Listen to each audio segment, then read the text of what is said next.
there! So in this video, I want to show you how to add a favicon to Squarespace. I'll also show you what to do if you don't have professional branding done and you don't have a favicon on hand. I have a few options for you. So first of all, what is a favicon? It's the little icon that sits in the browser tab here, and Squarespace has this default 3D cube that it adds in, and to me nothing screams Squarespace website more than the little cube icon. So it's just one of those little details. It helps make your website feel on brand.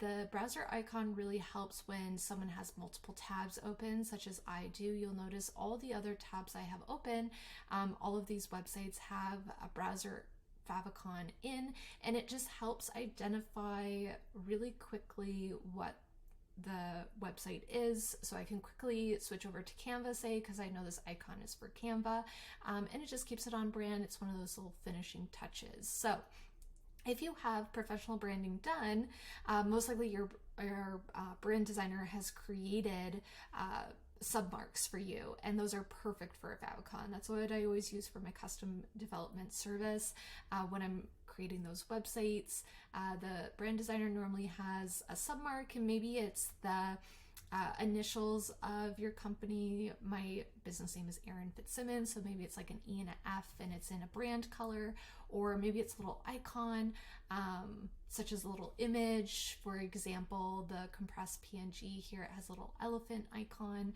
So that is a perfect favicon.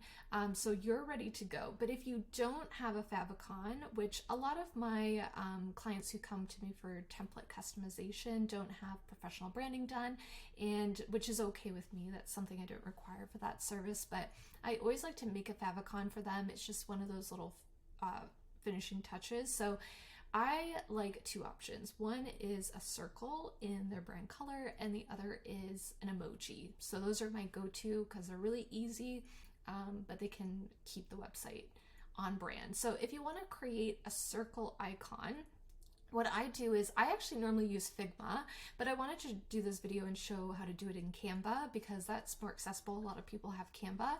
So all I did was I created a square here that's 100 pixels by 100 pixels. Normally with a browser favicon, if you're creating it, you want to do it 100 by 100 or 300 by 300 pixels. That's a great size to use. And then I just grabbed a circle from the elements here and made it the full size, and I've made it green, which is my brand color. Now I pulled the circle to be full size because I don't want any extra white space around it. Once you have more white space around the image, that is going to make it smaller when it sits in the browser favicon, and I want this nice and big, so I pulled it to be the full size. Now I'm going to download this, and I actually don't have Pro, so I can't easily make the background transparent. Now the background is this white bit, so the square that's left over, I don't want that to show in my tab, so I want it to be transparent. If you have Pro, just tick this on and you're good to go. If not, like me, you just have an extra step to do. So I'm going to download this, and then I am going to add it to remove.bg, which I use to remove backgrounds. And so it's going to magically erase that white background, and I'm going to download this new one and rename it, and then it's ready to go. So I'm going to pop back into Squarespace here, and I'm going to navigate to settings, which is the gear icon, and under the first tab here, website, we'll go to favicon, and you can upload your favicon right here. Oh, you know what? I almost missed a step. Before you upload any image to your website, make sure you compress it. That's just best practice. It makes your website load a lot faster. So I'm gonna,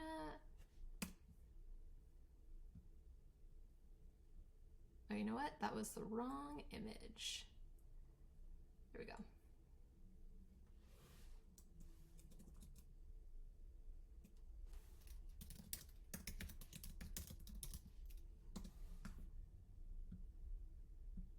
All right, so now I'm gonna upload it to my website. I've removed the background so it's transparent, and I have compressed the image, and then I'm gonna hit save, and then I'm gonna refresh in a no redirect browser, and I'm gonna see the favicon sitting right there beside my name of my website. Now, if the favicon doesn't show in edit mode, sometimes it goes in between the little cube and your icon that you upload. Don't stress. What you see outside of edit mode is what the user is going to see, and so it will be consistent outside of edit mode in your no redirect browser, or when your domain is live, it will show there. Now, just a quick note about the dark mode optional. So Squarespace now does give you the option, because a lot of people, such as I'm viewing my website in dark mode, some people view it in light mode. So if you have a favicon that your branding is either white or black, you're going to want to make sure that you have an alternative. So if your icon is black, say, in dark mode, you'll want an alternative that's light so it shows up. And for your defaults, if your brand color is white, you won't want to upload that as your default. You want a darker color, and then the light can be under the dark mode optional. Now, what I tend to do is, if the brand colors, if I have choices of the brand colors, such as this green, I tend to choose something that's colorful. I also just tend to like that. I find it's a little bit more cheerful and stands out. So I tend to use a bright color that's going to work in the light and the dark mode. It just makes it a little bit easier if you have that option. So if you have a color such as I do that's going to work in any browser, no matter the color, like light or dark, you just have to upload it once, and that's all you need to do.